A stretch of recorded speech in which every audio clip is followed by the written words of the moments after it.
This short segment, I haven't done this in a while, but this short segment, I want to catch y'all up on a couple of topics. We're about, I don't know, at the beginning of February, so we're 2 months away from having all the sign-up completed, hopefully. The very first thing I want to talk to you about is the sign-up deadlines and remind you how important they are. February 27th is the day that you would need to be signed up with FSA on your yield updates and your base reallocations. Just recall, the Farm Bill has three major decisions: yield update, base reallocation, and then this choice between an ARC and PLC. Just remember, again, if you've heard me talk around the state, the yield update is something that doesn't come along very, very often. Many people have heard me say, this is your chance not to have 1985 yields anymore for farm program benefits, regardless of whether you're going to choose ARC County or price loss coverage. So go ahead and get them updated with the 2008 to 2012 data that you'd have. Put them into decision aid, get the numbers cranked out, and take them into FSA and get those updated. The base reallocation, you have to actually run the model and get a lot further into this, because base reallocation, I can tell you that you could update your bases or reallocate them to a certain note crop, but until you put the numbers to it and do financial analysis of it, you don't really know which way is the best way to go. So in our tool, that's running the second option on the right hand side. You're gonna click that button and you're gonna get those answers right away. The main thing I want to talk about again, we've done this over the course of the last 6 months, but I want to reiterate that every farmer asks me in meetings or calls or emails which choice on the price loss coverage or ARC County is the choice for me. And no one can tell you exactly what you need to do. I would start off by asking you, what do you view the safety net provided by the government in the Farm Bill as intending to do?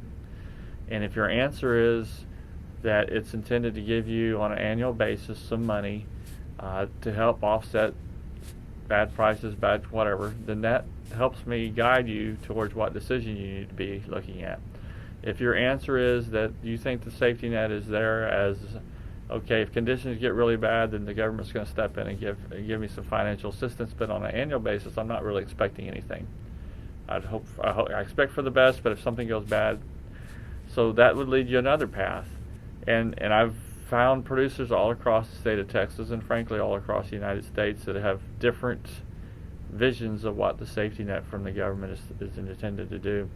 So when you go and you start picking up the phone and calling and asking which of these options would be the best, here's my yields and this is the prices I think they're going to happen, it's a little bit more complicated than that, and you have to do the analysis, and that's why we built the decision aid.